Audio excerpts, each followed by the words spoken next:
Cho baby đi mày coi. Baby đi mày. Baby á. Hay là baby nhắm. Đúng không? Cái chọc baby á. Chọc baby.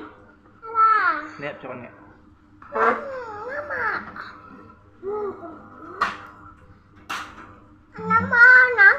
Hả? Ừ.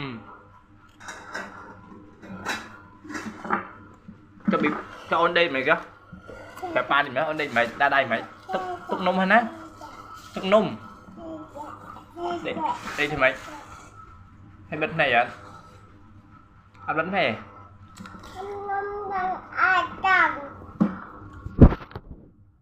Mày ôn nhằm chờ nó đi luôn rồi nè.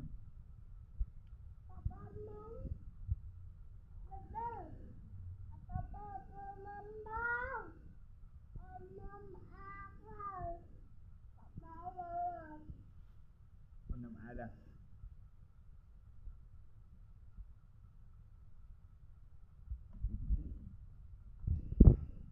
Kia nha.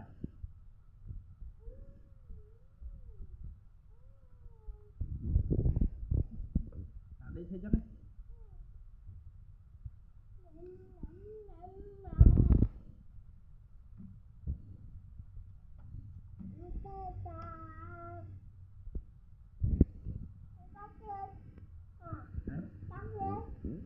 Cái con người ta cái gì à?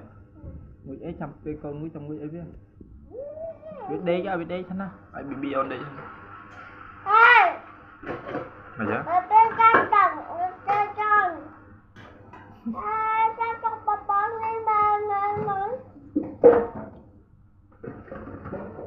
à ra tay bị đây cái bị đây chăm pe ôn người ta chăm cho bị thằng người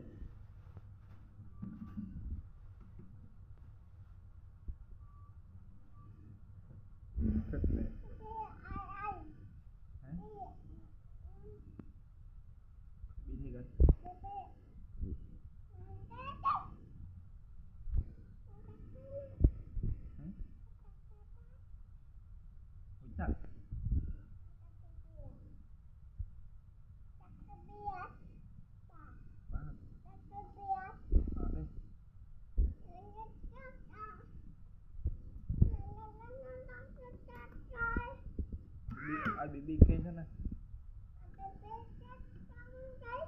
hay mà bật tin ai chân như hả trên mà mâm lại cây ạ